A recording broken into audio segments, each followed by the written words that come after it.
Where to hide. Hold for applause. Oh, sorry, that was the teleprompter. I'm just following the example of Joe Biden. It seems to work for him.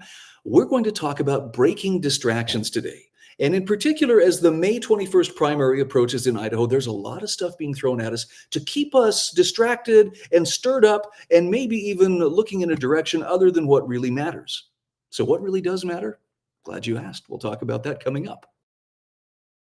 Press club or bias all media, newspaper, radio. To be completely blunt here, Brian, and there are plans to expand indoctrination. That's right. Well, Idahoans are also concerned. Horror shot. That line would be moving a little bit farther west. I'm like crying. Nobody wants to see dark money is influencing policy in our state. Well, that's not how this works.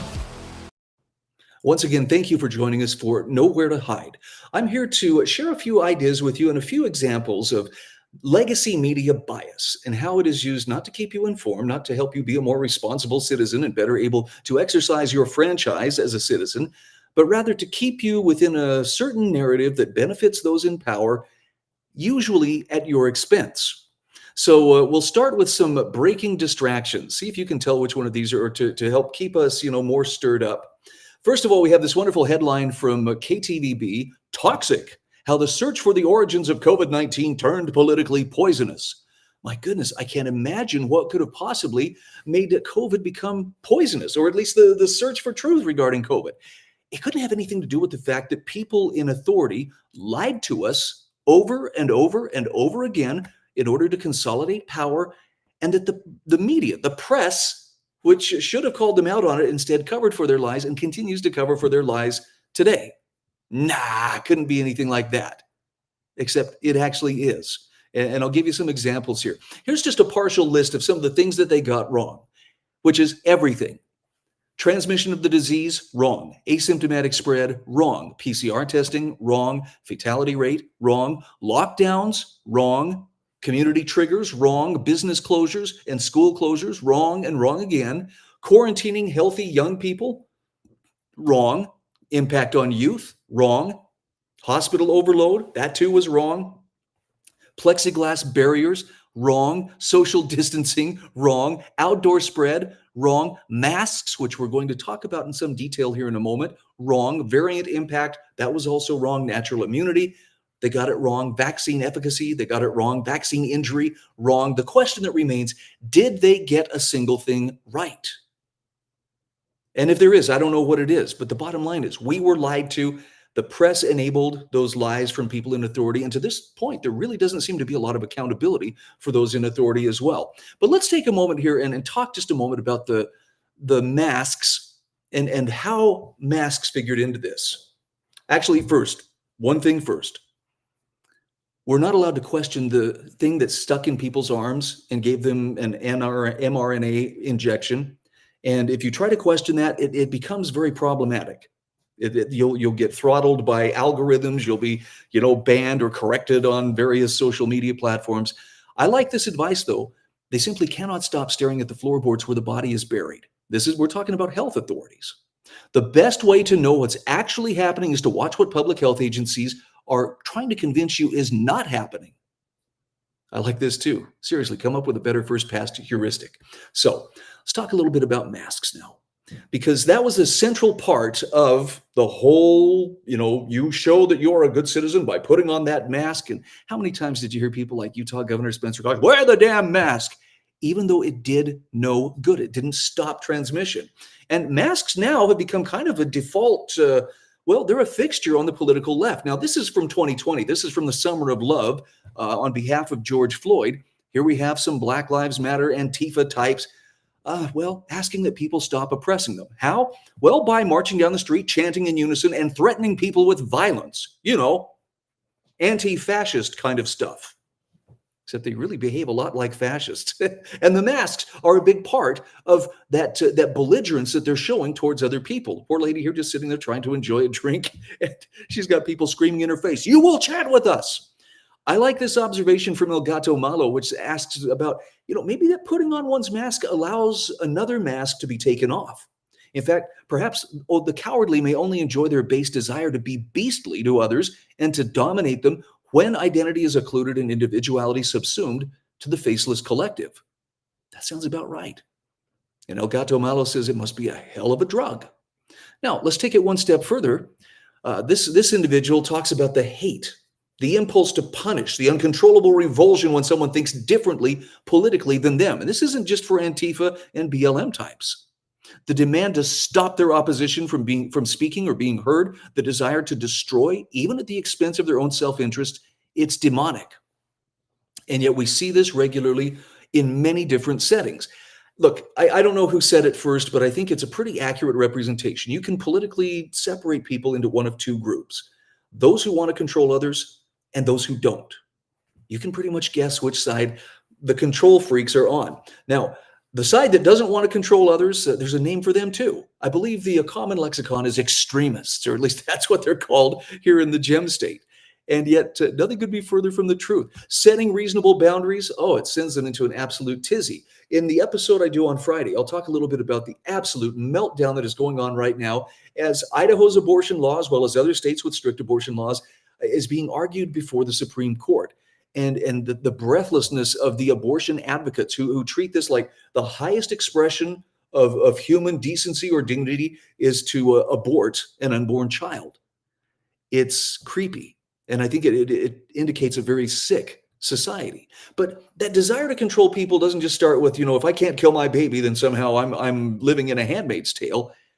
It also comes down to we label people as haters. And boy, here's a story. Again, someone pointed out, hey, I hope somebody gave KTVB a massage for the stretch that they're making for this headline here. Look at this. 2 men cited for placing white supremacist Patriot Front stickers on downtown Wallace businesses. Now, if these are the stickers, look, if they're putting stickers on somebody's private property, okay, you could probably convince me that's vandalism. But I'm looking at this Reclaim America, better dead than red. I don't see anything inherently white supremacist about that. Now, granted, I don't know anybody personally who is part of Patriot Front. I do think that the white supremacist label is applied to them, perhaps wrongly. I think it's a broad brush thing. And they may have some disagreeable beliefs, but I don't recall ever seeing Patriot Front out there snapping Nazi salutes and, advocating for genocide, which is more of a, I tend to associate that more with white supremacist ideology. But it's that whole idea that, Idaho is being overtaken by haters. And to follow up on this, do you remember the hoax? And it was a hoax earlier this year up in Coeur d'Alene. Let's do a little bit of follow up on that, shall we? Because it seems like there was an awful lot of attention on this. And Senator Brian Lenny actually asks Casey Whalen, who, by the way, has done a bang-up job on reporting on this hoax, the Idah Hoax from Coeur d'Alene. Casey, did we ever see any evidence of the lifted trucks with Confederate flags? Remember, that was the complaint that was filed with police. Well, these trucks were racing up and down the street, and they were revving their engines, and they had Confederate flags, and they were screaming racial slurs at the University of Utah women's basketball team. There's been a lot of emoting and a lot of virtue signaling over it, but very little, in fact, almost nothing in way of evidence. Casey says, nope, not a word since. You just got to laugh. Now, of course, what was released by Coeur d'Alene police was one picture of a car with Washington plates, it turns out. So it wasn't even an Idaho car. I identify as a white truck. My pronouns are redneck, hillbilly, and white trash, which are the words used by the individual who actually filed the complaint. But as far as actual release of a video or audio recording of this alleged racial slur, we're just supposed to take the police at their word. And I'm sorry.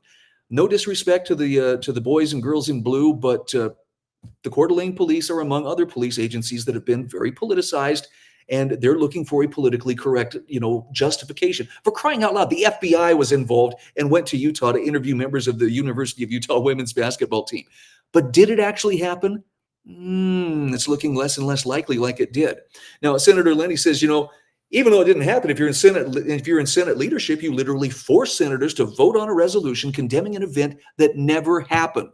That's an option. Oh, wait, that's what they did.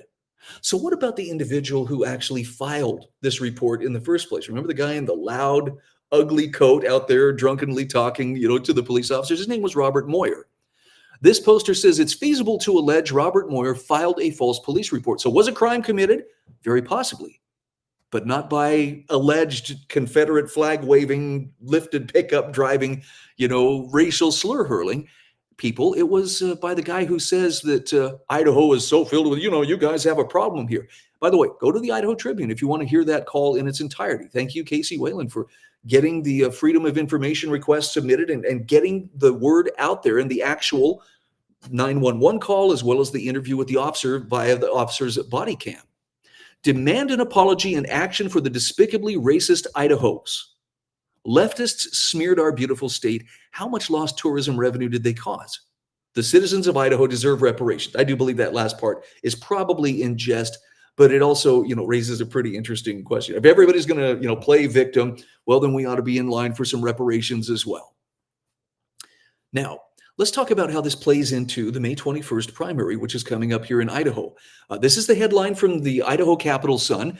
Idaho open primary supporters making their final push before the May 1st deadline. Last chance to sign ballot initiative events planned for Saturday in 20 Idaho communities. This has been pushed over and over as we've just got to get more people involved to open the primary. In other words, they want to break open the Republican primary so anybody, regardless of what their political affiliation is, can participate and shape the Republican Party's choice of candidates. Now, the problem here is the Republican Party is a private organization. But the other problem here is this is relying on an idea that, with just mere numbers, we can make something right, even if we have to game the system in order to do so.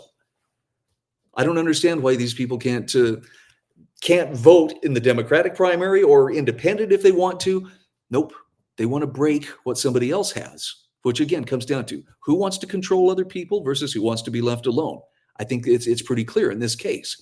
Matt Edwards has a very good observation here too. He says, the thing about these old guard establishment types, and by the way, that includes a lot of old school Republicans here in Idaho who are backing the open primaries and ranked choice voting. He says they just want party politics to go back to normal.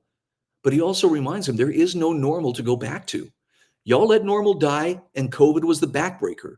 You didn't fight back. You went along with it, just like the Loyalists in the 18th century. So unless you get in the arena and you push back against the tyranny, you are just a useful dupe, or you're trying to claim your own fiefdom. He's right.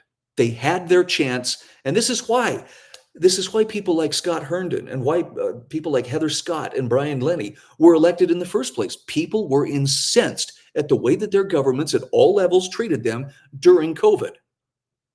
Now, hopefully their memories are long. I'm not telling you should run around angry all the time, but you should definitely not forget what was done to us and how the world turned into a giant insane asylum as a result. And keep in mind, when people go on and croon about democracy, they need to be reminded when 51% of people think you should be sent to a concentration camp. That's democracy, folks. And if you think that's just hyperbole, do you not recall that there was a poll taken? I can't remember which agency or which news channel took the poll, but it was over 50% of Democrats surveyed said yes, people who do not get the thing stuck in their arm injected should be sent to camps. Does that seem right to you? Kind of falls on that side of want to control people as opposed to let people make their own choices. And I know, well, we didn't know. We thought maybe that they were infecting people, but they weren't. They were wrong. The people who said that winter of sickness and death, it was all wrong. Not so much as an apology from anybody. By the way, to those who remain unvaccinated, you resisted $1 trillion effort to brainwash the public, and it worked on a lot of people. And if it didn't work on you, you hold your head high. You did the right thing. Probably paid a bit of a price for it, but you did the right thing. So how can you know who you can trust when it comes to casting your vote? This is one possible tool that I'm going to recommend. And I know not everybody will agree with this, but as far as a good objective metric by which to measure whether a particular legislative or elected leader is following the quest for either more freedom or more government, this is the 2024 Idaho Freedom Index. Now, this specifically is tracking legislators and their votes in the legislature. In fact, here's the explanation. You can request your 2024 Idaho Freedom Index report. This is the gold standard for legislative scorecards, and the Idaho Freedom Foundation wants you to have a copy for free. IFF's analysts rate hundreds of bills each year to give lawmakers and the public a holistic view of how those bills affect your wallet, your family, and your business. Now, the lawmakers' scores reveal if a legislator regularly votes for liberty or for more government. Find out how your lawmakers score by requesting your copy now. You can get a digital copy, a printed edition, or both. If you want to request several copies for your group or organization, you can reach out to Allie at idahofreedom.net. So I would encourage you, go on the website, idahofreedom.org. You can find out more about it there, but you can get a good feel for how these legislators voted. And by the way, it's not just, oh, and this one was perfect and never did any. Even some of the most freedom-minded legislators, in some cases, didn't get a perfect score. That's okay. They're only human. Let's not set them up, for, perfection when they're still human, just like the rest of us. But as far as those who pretend, well, I'm a Reagan conservative and I'm a common sense conservative, I'm a Main Street conservative, but they vote and govern like Democrats, increasing government and increasing the cost of government and its intrusiveness into your life at every turn, maybe those people really don't have your best interest in mind. Maybe they're really looking out for themselves and their personal fiefdom, and maybe you'd be better off choosing a candidate that actually represents limited government, fiscal responsibility, and more importantly, freedom. Yep, it still matters. Thanks again for joining us. This is Nowhere to Hide. Press Club or bias all media, newspaper, radio. To be completely blunt here, Brian, and there are plans to expand indoctrination. That's right. Idahoans are also concerned. Horror shot. That line would be moving a little bit farther west. I'm like crying. Nobody wants to see Dark money is influencing